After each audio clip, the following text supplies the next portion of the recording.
Müəllim bir şama bənzər. Mustafa Kemal Atatürk. Könlü açıq olanın əlləri də açıq olar. Yerdə qalanlar çıxsın. Atalar sözü deyənlər çıxsın.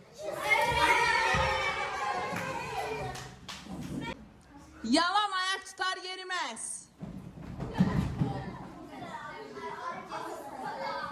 Geçkənlər çıxsın. Danışmaq gümüşdür, susmaq qızıl.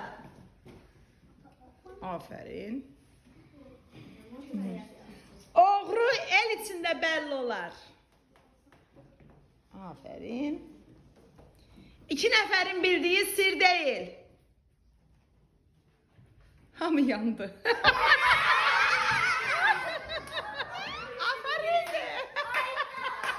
Balını ye, arısını soruşma. Afarizm deyənlər çıxsın. Bunu kim yazır? El yuyar, el de üzü. Afarizm deyənlər çıxsın. Cənnət anaların ayakları altındadır.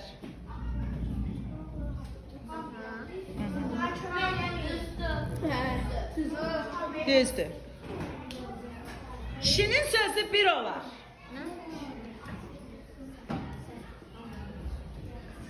Kişinin sözü bir olar, atalar sözüydü.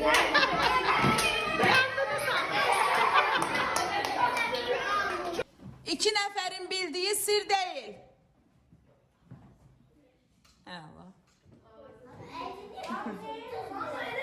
Geç gelen adalet değil.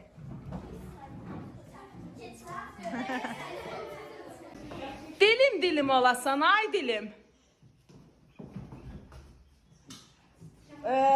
Deməli dilim olasan ay dilim, bu olacaq.